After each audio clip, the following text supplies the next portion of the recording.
Hello YouTube and welcome back to my channel. Today we're back on the 2014 Chevy Cruze.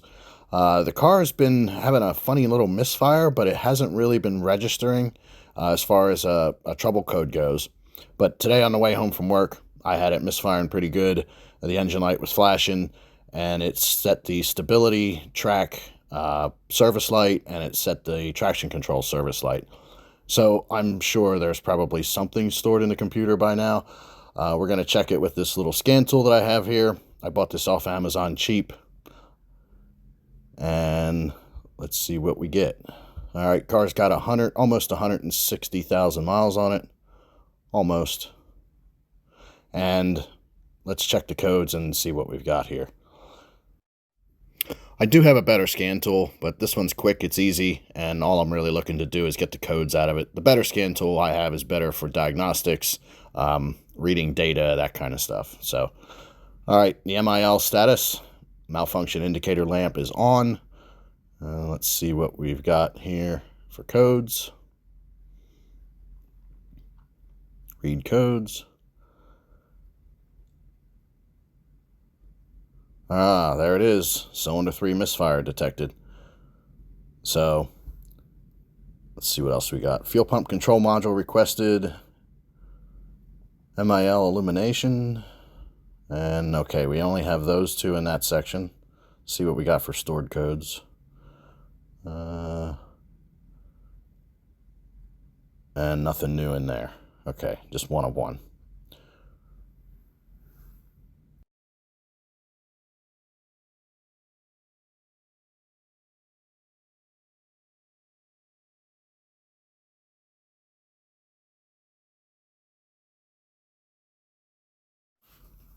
Okay, let's check the other section here. Read codes. Let's check stored codes. Active air grill shutter A, performance stuck off. That's the grill shutter in the front of the car. Actually, I think that code is related to the fuel pump control module requesting the malfunction indicator lamp to come on. And that appears to be the only one we have in there, too. All right, so, yep, one of one.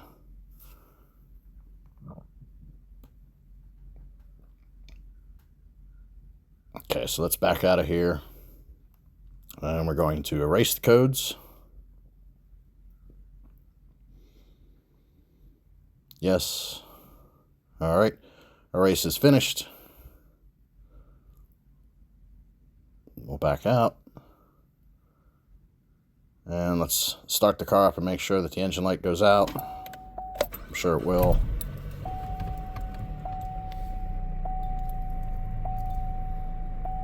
Yep. Engine light is out. Okay, so now to move on to diagnosing the number 3 misfire.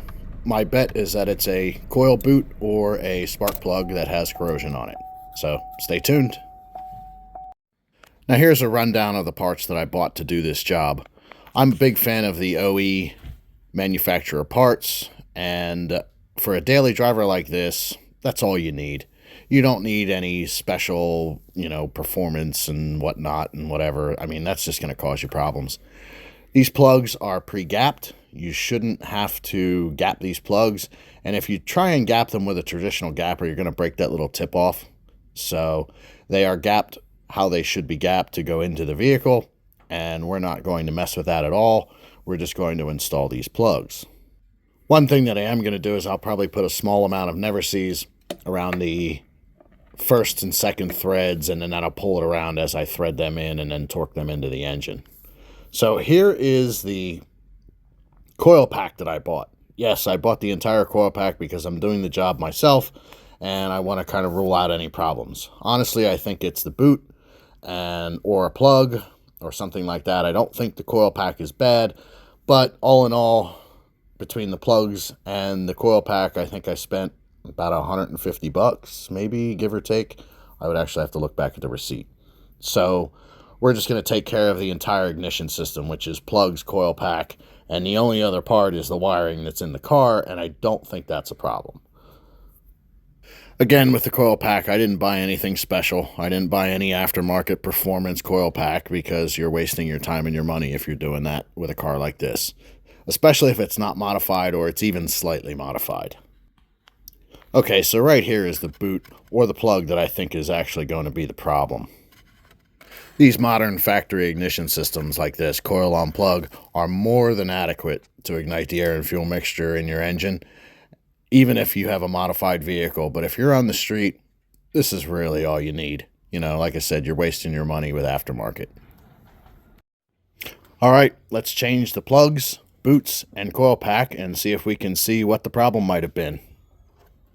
First thing we need to do is remove this plastic cover. It just pops off. There's no screws or anything to hold it on. Just pull it straight up. And it's off and out of your way. Now we have two T30 Torx bits that we have to take out to get the coil pack out. Plus we have to take the connector off. Now you'll notice that I didn't unhook the negative battery cable. It's not a bad idea to do it. If you really want to be safe, yes, you should. For this job, you really don't need to, so I didn't. And there we go, we have our connector off. Here is our T30 Torx bit on a ratchet. There you go, you can read it, T30. And we're going to remove the screws that hold the coil pack in. Once the screws are out, pull up lightly on the coil pack and it comes out. And we'll inspect number 3 since that was our problem.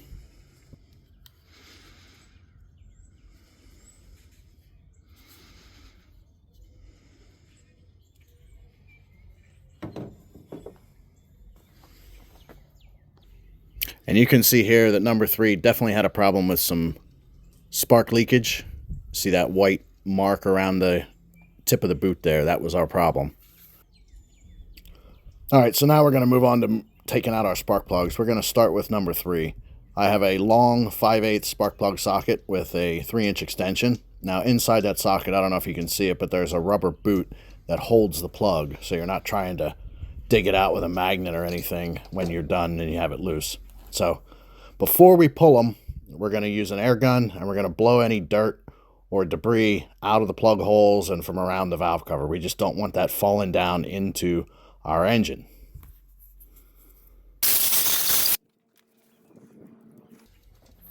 Next, we're going to move on to pulling out our plugs.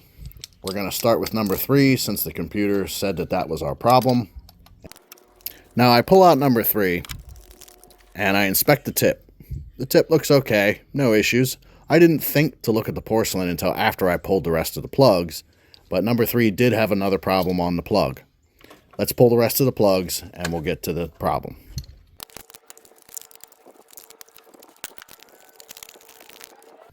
Now here's the number 1 spark plug. Looks pretty good, looks the same as number 3 tip-wise and everything. But when I pulled it out of the socket and laid them next to each other, I noticed this. The number 3 spark plug has that mark around the porcelain, and that's where we were losing our spark energy or our voltage. So we definitely had an issue with number 3. And I'll show you the number 1 plug here. You can see the porcelain is in really good shape. There's no burn marks around it or anything. So let's pull the rest of the plugs out and see what we have. So I pulled out number 2 and I pulled out number 4. No issues with the porcelain, no issues with the tips. Everything looks good. So it turns out the boot was our problem. It wasn't sealing the voltage in the spark, getting to our spark plug, and we were left with a misfire. So we're going to replace the coil pack anyway. There's a spark plug. We definitely had problems on number 3. We're going to replace the spark plugs, the boots, and the coil pack. So let's move on to putting in our new spark plugs. Here's our new plug. And I like to put a small amount of anti-seize on the first couple threads. You don't have to do this, but it does make them easier to remove. It keeps them from seizing up, and you can get them back out at a later date if you need to. One thing I will tell you though, when it comes to anti-seize, a small amount goes a long way. You don't need a whole lot.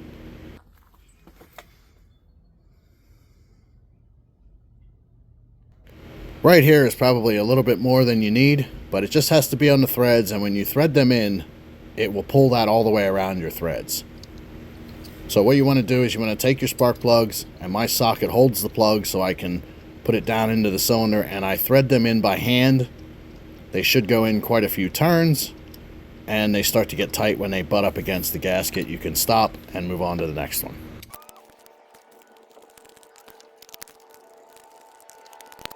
The next thing we're going to do is we're going to torque these spark plugs into place. 18 foot-pounds is what it calls for, and we still have to crush our plug gaskets before we reach our torque. It's a good idea to torque your spark plugs, especially when you're dealing with plugs that have crushable gaskets.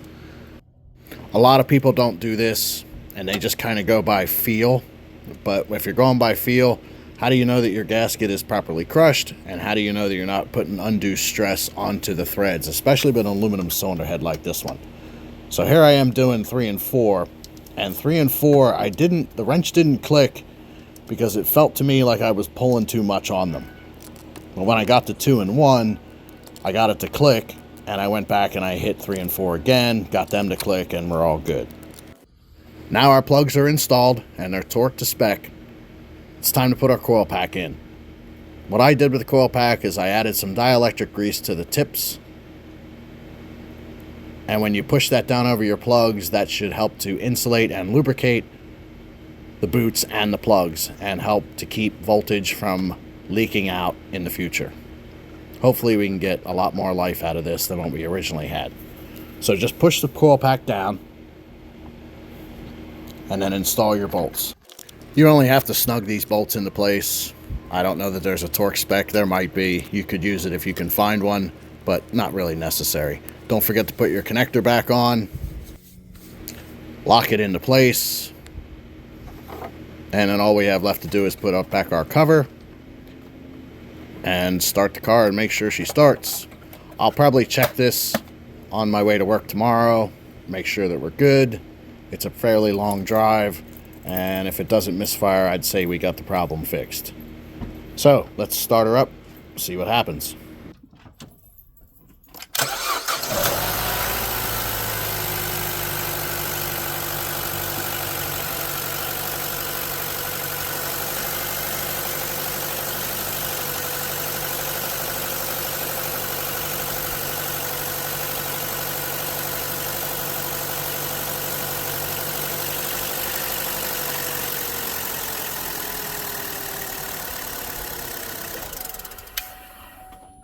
I'm confident that this misfire has been fixed. I'm also confident, with this car being a Chevy with 160,000 miles on it, that it's going to have more problems in the future, if I still own it. So if this video helped you, don't forget to like and subscribe, and if you have any questions or comments, leave them in the comments section. I try to answer everything that you guys leave me. Thanks, and see you later.